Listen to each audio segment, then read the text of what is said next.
a todos. Con el video anterior acerca de las poblaciones mayas, hemos culminado la historia y el conteo actual de las poblaciones indígenas del continente colonizado por los españoles de forma breve. Aún nos faltaría examinar la cantidad de población indígena actual del mundo andino, aunque como este es el tema principal del canal, lo trataremos próximamente. En este video explicaremos de forma breve la colonización inglesa del actual Estados Unidos y las posteriores campañas del Estados Unidos independiente. Existe mucho desconocimiento de este episodio y pretendemos con este video dejar solucionadas muchas interrogantes que se hacen sobre este suceso histórico. En el territorio de los Estados Unidos habitaban entre 3 a 5 millones de indígenas antes de la colonización europea. La mayoría de las etnias eran seminómadas y una de las más destacadas era la cultura Mississippi con su centro en el estado de Illinois. Cabe mencionar que los primeros contactos con europeos empezaron tan pronto como a fines del siglo XV, específicamente Florida por los españoles. Sin embargo, los españoles no otorgaron especial atención al norte de la Florida y prosiguieron su colonización en México y Sudamérica durante el siglo XVI. Este abandono de la costa este de Estados Unidos hizo posible el asentamiento inglés en esta región. Después de algunos asentamientos fallidos, los ingleses fundan Jamestown como primer asentamiento permanente en 1607. A partir de esta fecha, la llegada de los ingleses a la costa este se expandirá. En 1620, los puritanos ingleses colonizarán Plymouth en el estado de Massachusetts, hecho icónico en la historia estadounidense. Otros europeos colonizarán la zona como los holandeses en el estado de New York y los suecos en Delaware.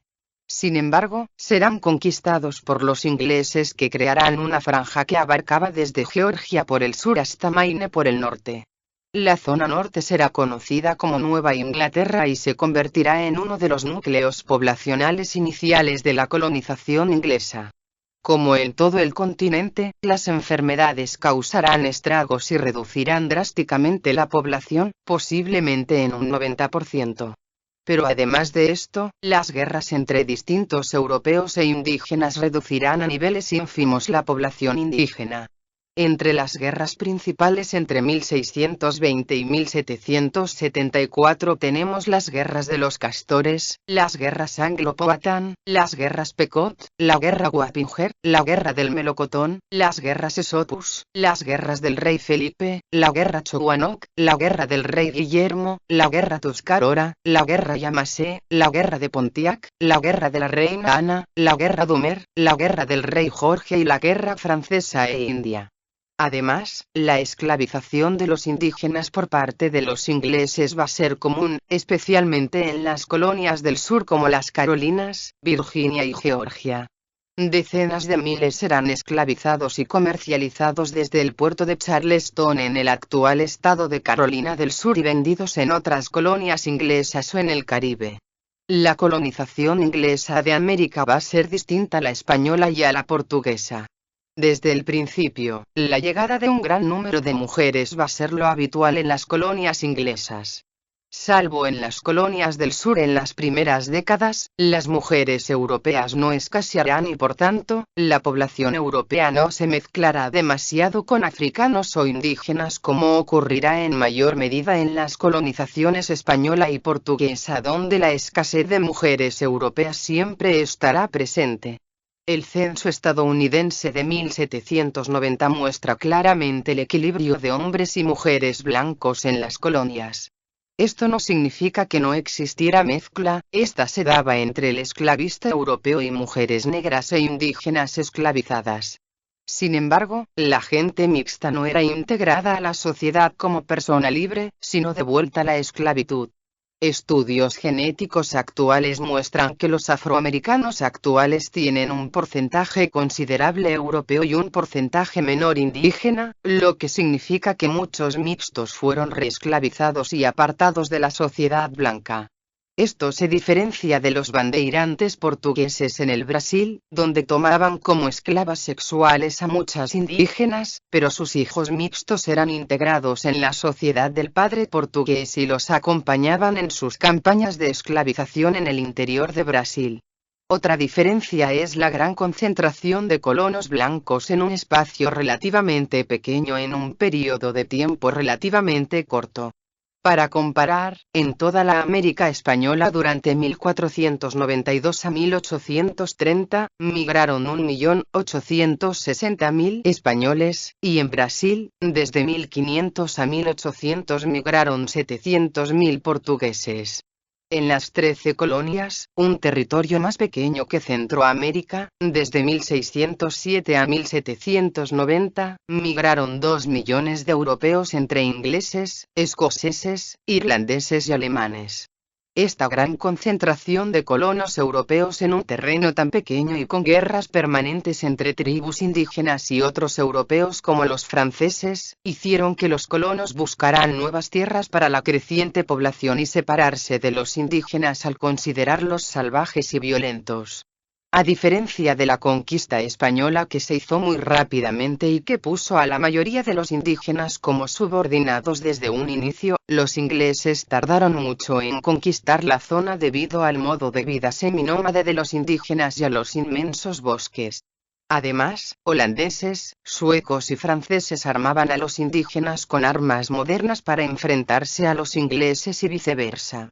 Aquello no ocurrió en la América colonizada por españoles y portugueses, salvo una excepción muy puntual en el conflicto entre guaraníes y bandeirantes.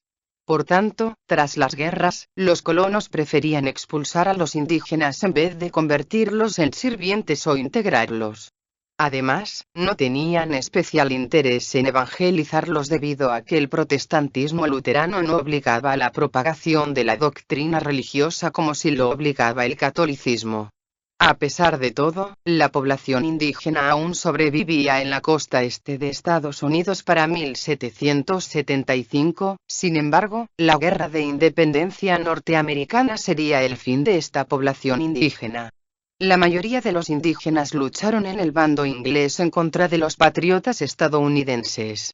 Esta guerra causará muchos muertos indígenas de la zona y los convertirá en el objetivo a destruir de los independientes Estados Unidos. La siguiente guerra importante será la Guerra del Noroeste, un territorio controlado por los ingleses aliados de muchos pueblos indígenas en la región de los Grandes Lagos. Los estadounidenses se apropiarán de la zona y expulsarán a los indígenas de la zona. Casi al mismo tiempo, surgirán las guerras contra los cherokees al oeste de los Apalaches, expulsándolos de los estados de Tennessee, Kentucky y el norte de Georgia. Otra guerra surgirá en la zona de Indiana e Illinois contra las expropiaciones estadounidenses, conocida como la Guerra de Tecumseh en 1810. Tras la victoria estadounidense, la zona será limpiada de indígenas, obligándoles a marcharse al oeste. La guerra cree que empezará en 1813 y culminará con la apropiación de Georgia y Alabama. Posteriormente, tras una venta forzosa, los Choctaw vendieron sus tierras del actual estado de Mississippi y fueron expulsados a Oklahoma en 1830, aunque algunos decidieron quedarse. Tras la venta española de la Florida a Estados Unidos, los seminolas fueron atacados y tras una larga guerra, fueron obligados a salir de la Florida e ir a las reservas indígenas al oeste del río Mississippi. El gran proceso de expulsión de los últimos indígenas sobrevivientes al este de los Apalaches y otros pueblos recientemente conquistados al este del río Mississippi fue la Ley de Expulsión de Indios de 1830. Esta ley planteaba la expulsión de todos los indígenas del este norteamericano hacia el oeste del río Mississippi.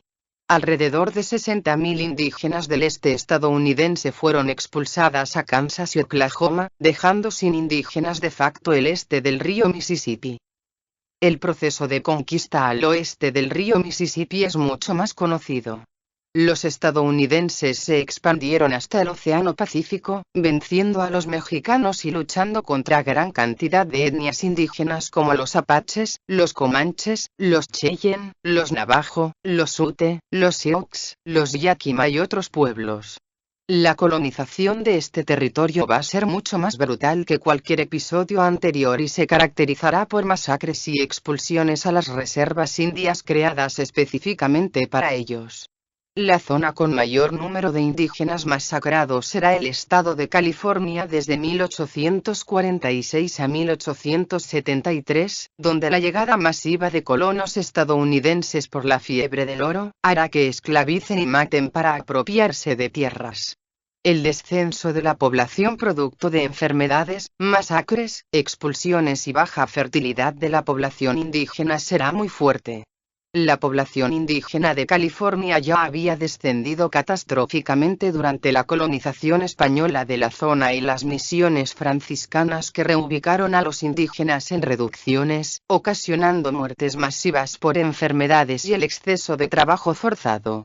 Por eso, la colonización estadounidense será el remate que extinguirá de forma casi total a la población indígena de California.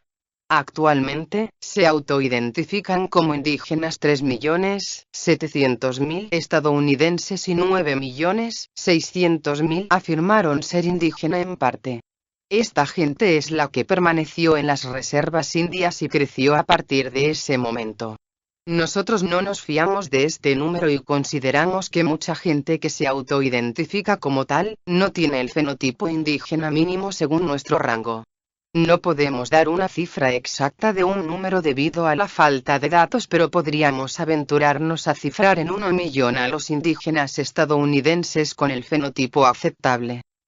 Esperamos haber dado un resumen breve pero firme de la colonización inglesa y estadounidense del territorio de los Estados Unidos y aclarado varias dudas acerca de este proceso bastante desconocido para la gente común. A diferencia de otros procesos de colonización, existe mucha información sobre este proceso y se podría profundizar mucho más a fondo. En el siguiente video, esperamos explicar la colonización portuguesa de Brasil, proceso muy desconocido igualmente, y comparar los procesos colonizadores. Esto ha sido por nuestra parte. Muchas gracias por la atención.